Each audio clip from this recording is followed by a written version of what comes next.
Máquinas da Pan. Olá, amigos. Começamos mais um Máquinas na Pan com muita coisa legal para você agora curtir junto comigo, também pelo YouTube da Jovem Pan e pelo Panflix. Então se ajeita aí no cockpit do sofá da sua sala, aperta bem os cintos e coloca a pipoca no micro-ondas, porque o programa dessa semana está só começando.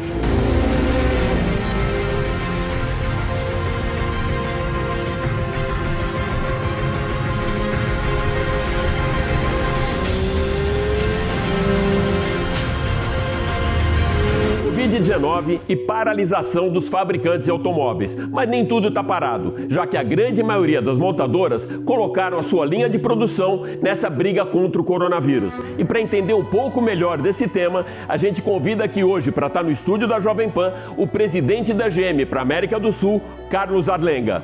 Tudo bem, Carlos? Muito obrigado pelo convite. Carlos, de que maneira a GM colocou as suas ferramentas e também a sua linha de produção nessa briga contra o coronavírus? Olha, a gente está liderando um time que está reparando respiradores, né, que já estavam na rede de hospitais, mas que não estavam funcionando. E nós, junto com o nosso time de manufatura e junto com outros parceiros, outras montadoras, estamos procurando esses respiradores, estamos consertando eles e retornando eles para os hospitais. E também estamos fabricando máscaras e estamos fazendo doações de máscaras, que vai ser um item muito importante, né? A gente conhece muito bem os problemas que todos estamos enfrentando com a pandemia do coronavírus. A curto prazo, que ações, qual a estratégia da GM para enfrentar essa pandemia com o menor dano possível quando tudo isso terminar? Olha, o impacto na indústria foi terrível, tá? No mês de abril, no Brasil, se produziram menos de 1.000 carros. Isso é uma queda de 100%, 99% contra o mesmo ano do ano passado. E as vendas também despencaram, caíram mais de 80%.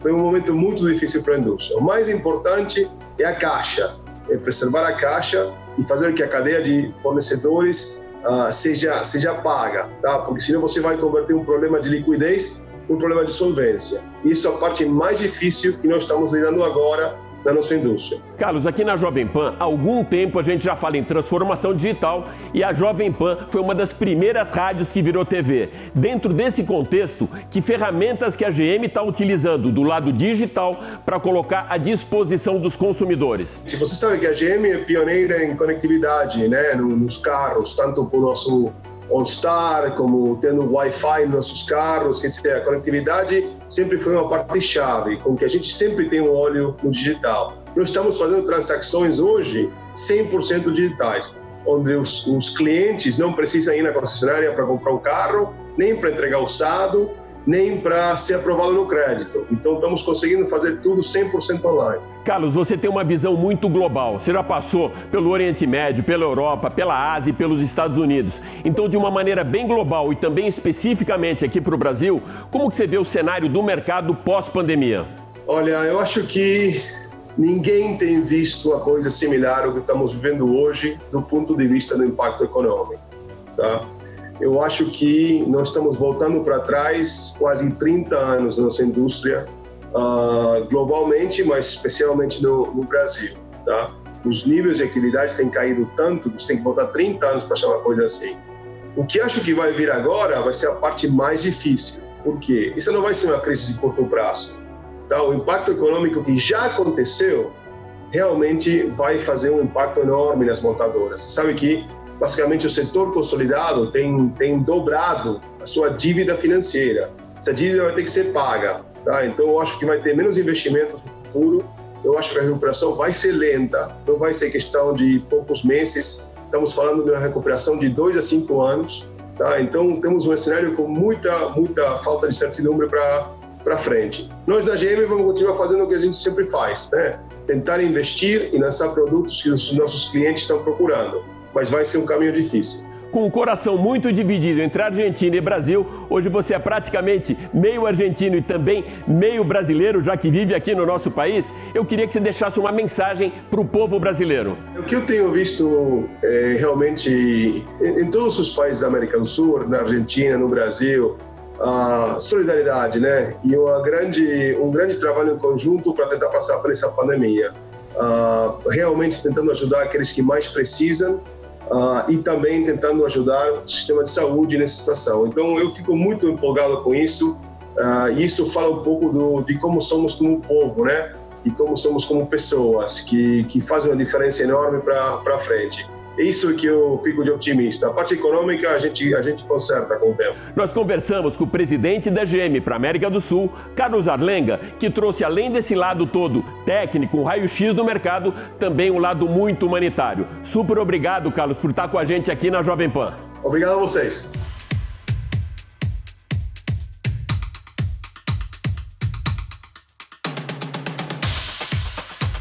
Na primeira semana de cada mês, Marcelo Matos acompanha a coletiva da Anfávia com o balanço da indústria automotiva. Com a indústria paralisada e as concessionárias fechadas, os números da Anfávia são muito assustadores e preocupantes, não é isso, Marcelo?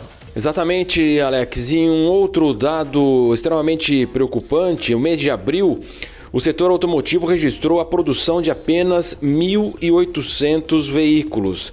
Claro que as fábricas paralisaram em razão da quarentena, do coronavírus, mas esse volume remete a 1957, quando havia 6 montadoras instaladas no país: Volkswagen, Ford, GM, Mercedes, Scania e DKV.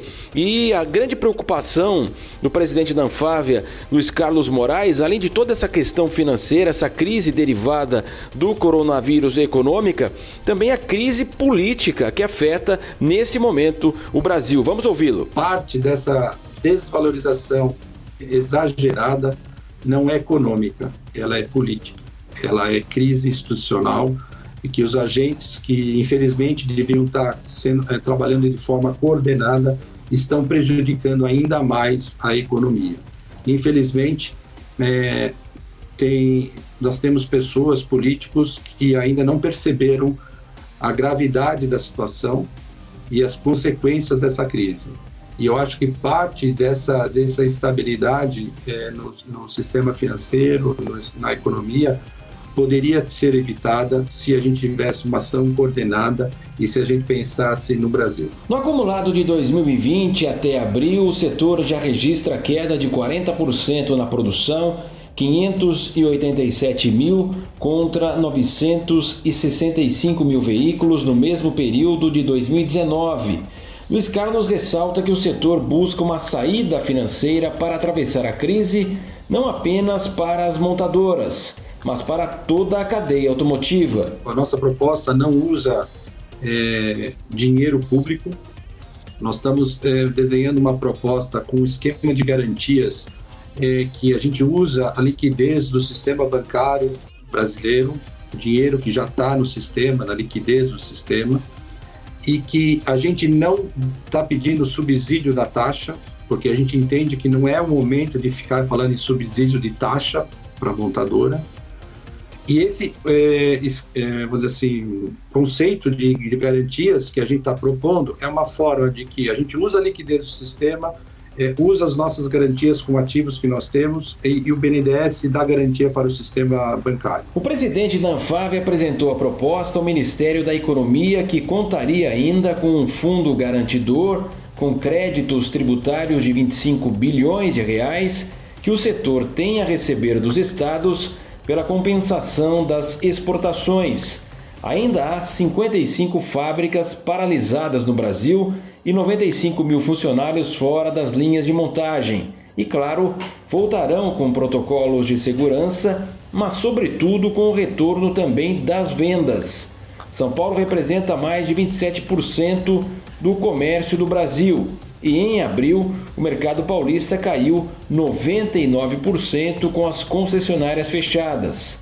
E a FenaBrave, que representa o setor, estima que num curto prazo, 30% das 7.500 revendedoras possam fechar definitivamente as portas sem opções de crédito de giro, um setor que emprega mais de 300 mil pessoas no Brasil. Muito bem, Alex, as previsões são muito difíceis de serem realizadas ainda, o setor argumenta isso, mas de qualquer forma começam a surgir aí possíveis quedas anunciadas aí pelo setor.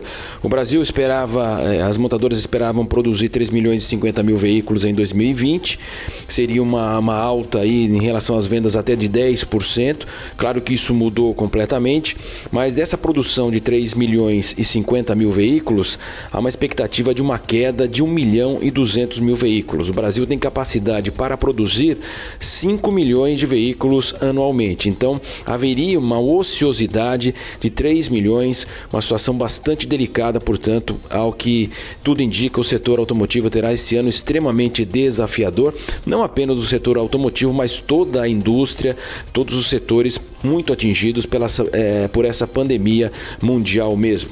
Tá legal, Alex? Espero voltar com ótimas informações sempre aqui no Máquinas da Pan. Um grande abraço.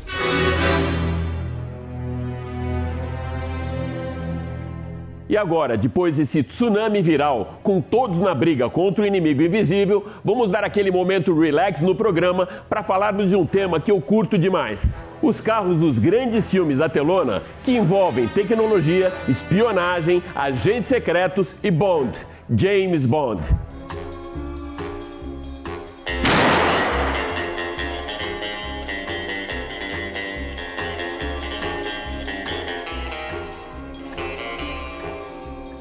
E agora, para acionarmos o nosso 007 diretamente da sua base secreta lá em Sorocaba, eu já me conecto aqui com meu parceiraço Nilson César. Nilson, você curte os filmes de James Bond? Ô Alex, você tá me perguntando se eu curto James Bond, rapaz? Às vezes eu me sinto James Bond. Olha, James Bond, aqueles filmes de espionagem, de magia, né? É filme da nossa época, Alex, né? É filme com aquelas mulheres bonitas, não é verdade? Que eram colocadas sempre no filme de Bond, né? James Bond marcou uma época, marcou geração. E olha, uma coisa muito legal do filme de James Bond, meu caro Alex, sem dúvida, são os carros que são lançados para que o 007 possa pilotar, né? Isso que eu sempre prestei muita atenção.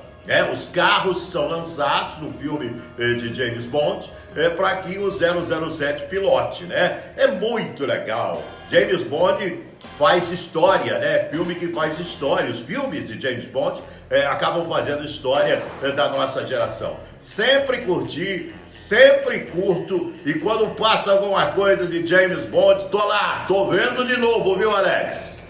É verdade, Nilson, os filmes de James Bond não cansam mesmo. Dá para assistir várias vezes. E como você mesmo comentou, muitos fabricantes de automóveis já fizeram seus lançamentos aproveitando o glamour e o lifestyle desse agente da coroa britânica. Na sua leitura, Nilson, qual a marca que mais se identifica com James Bond? Alex, isso é fácil. O Aston Martin. Né? Aquele modelo que ele utilizou no terceiro filme da série, me corrija se eu estiver errado, né? Do filme Goldfinger, né? Eu tenho certeza que você gostava desse carro também.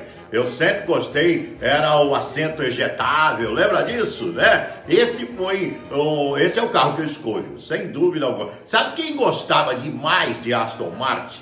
Sabe? Seu Tuta. Sabe? O pai do Tutinho, o pai do Marcelo Carvalho, ele adorava o Aston Martin dele. Ele sempre teve o Aston Martin e sempre foi um xodó da vida do seu Tuta. Esse carro eu escolho, especificamente esse modelo de 1964. Você lembra bem desse carro, meu caro Alex?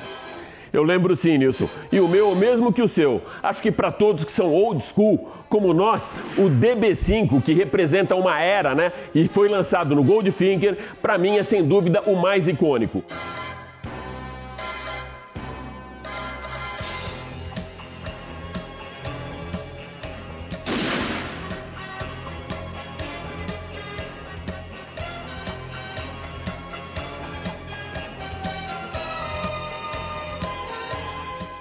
O Aston Martin DB5 é até hoje o modelo mais lembrado da franquia e teve pela primeira vez ao volante Sean Connery. O modelo foi produzido de 63 a 65 com quase 300 cavalos, 4 litros, 6 cilindros de linha e velocidade máxima de 295 km por hora. Esse modelo clássico da marca inglesa apareceu novamente no ano seguinte em Thunderball, quando o agente 007 é perseguido em uma estrada das Bahamas enquanto tenta impedir que a Spectre detone 2 bombas atômicas em Londres.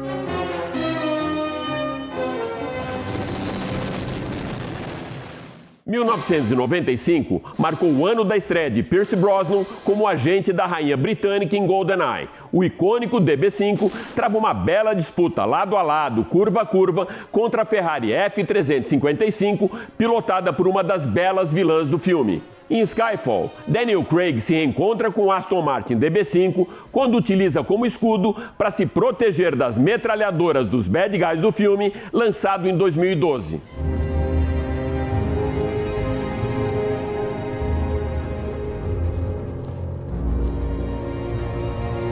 O Aston Martin aparece 12 vezes em 24 filmes da franquia de James Bond e em A Serviço da Sua Majestade, lançado em 69, o agente 007 trocou o DB5 pelo DB6. Mas foi na sua estreia como 007, em 2006, que Daniel Craig pilotou a versão do novo modelo, que apresenta um dos desenhos mais arrojados da Aston Martin. O lançamento do novo DBS aconteceu em 2006 em Cassino Royale, quando James Bond destrói completamente o carro depois de capotar 7 vezes ao tentar desviar de uma Bond Girl caída no meio da estrada.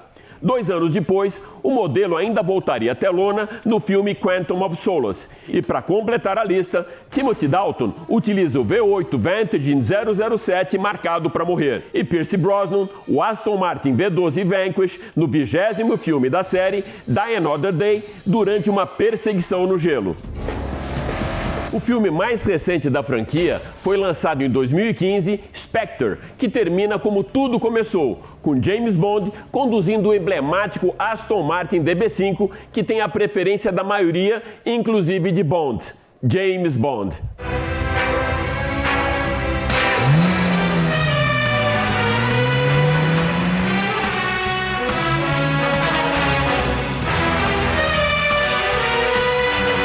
Com a pandemia do coronavírus, o lançamento de Sem Tempo para Morrer foi adiado para o final do ano. Deveria ter sido lançado no mês passado, mas agora os fãs de James Bond vão esperar ainda mais uns 6 meses para o seu lançamento. André Salles, jornalista do setor automotivo, traz agora para a gente o mais novo modelo da Aston Martin que Daniel Craig utilizará para se despedir do papel do agente britânico com licença para matar. É isso mesmo, André? É isso mesmo, Alex. A Aston Martin Valhalla vai ser mais um dos modelos emblemáticos da marca a protagonizarem um filme da série James Bond, no longa Sem Tempo para Morrer, que está programado para estrear aqui no Brasil em novembro deste ano. Carinhosamente apelidado de filho do Valkyrie, essa máquina com DNA das pistas de corrida foi projetada em parceria com a Red Bull Racing e se posiciona no segmento de super esportivos, mas que podem ser utilizados nas ruas.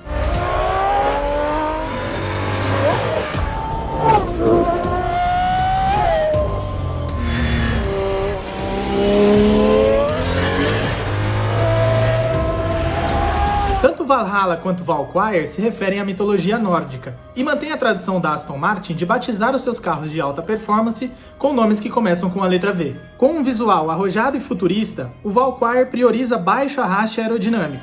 É equipado com motor V12 6.5 e entrega 1000 cavalos, fazendo com que seja um dos mais potentes motores aspirados a ser instalado em um carro de rua. O sistema híbrido permite a recuperação de energia cinética, produzindo mais 160 cavalos, somando então 1.160 cavalos no total, levando apenas 2,5 segundos para atingir 100 km por hora. Já o Valhalla, modelo que será pilotado por Daniel Craig na sua despedida como agente 007, é um pouco menos agressivo na motorização. É equipado com um V6 3.0, capaz de produzir 986 cavalos. A Aston Martin divulgou em fevereiro que abriu mão de desenvolver o seu projeto para que o Valkyrie disputasse as 24 horas de Le Mans de 2021, mas a fabricação limitada de seus modelos de rua mantém o cronograma previsto inicialmente. E o longa James Bond Sem Tempo para Morrer também conta com a participação especial de outros 3 modelos da marca britânica: os clássicos DB5 e V8 Vantage e o novo DBS Superleggera, fazendo com que os amantes da Aston Martin viajem pelo passado, presente e futuro da marca. E aí, Alex, gostou de cativar todas essas gerações num filme só? Valeu, um abraço!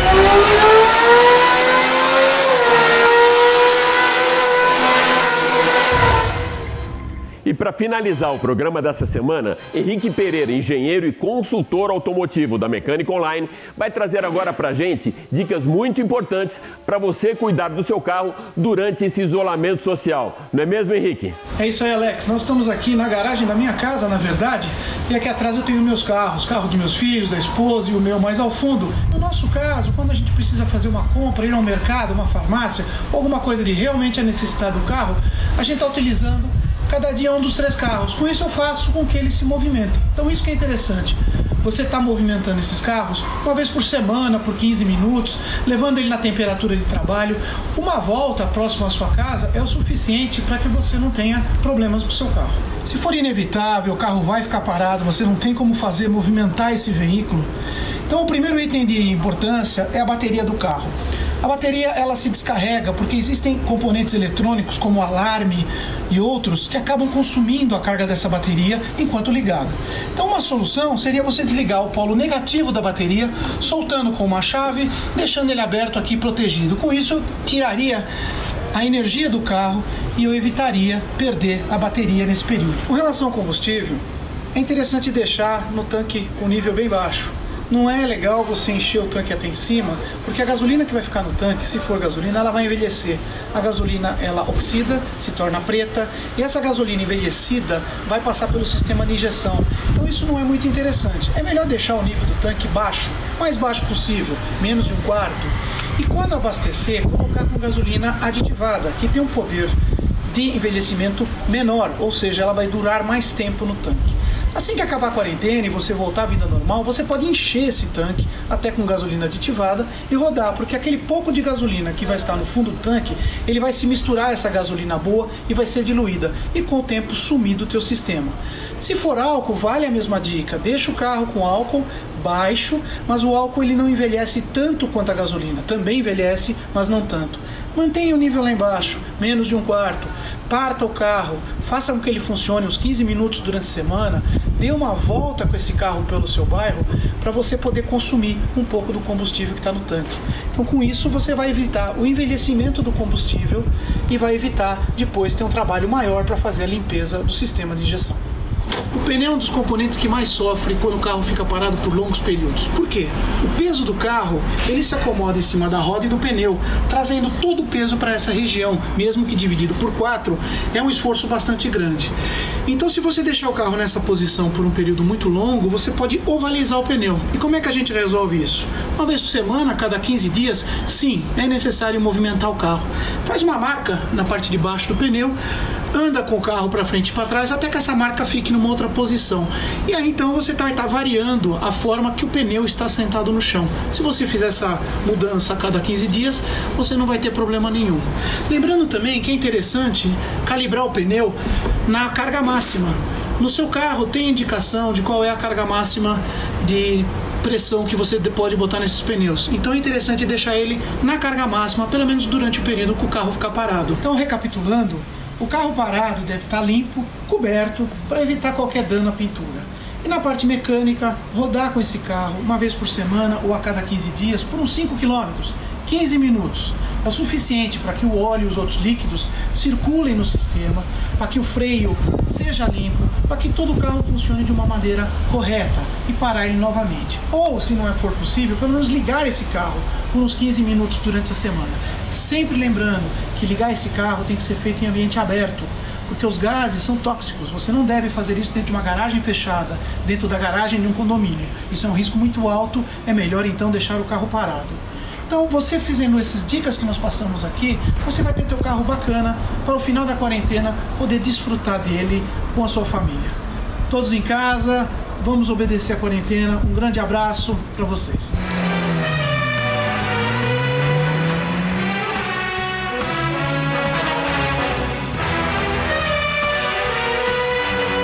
É É isso aí. O Máquinas na Pan dessa semana fica por aqui. Lembrando que agora você também pode acompanhar o nosso programa pelo Panflix e também pelo canal do YouTube da Pan, Jovem Pan. Máquinas da Pan.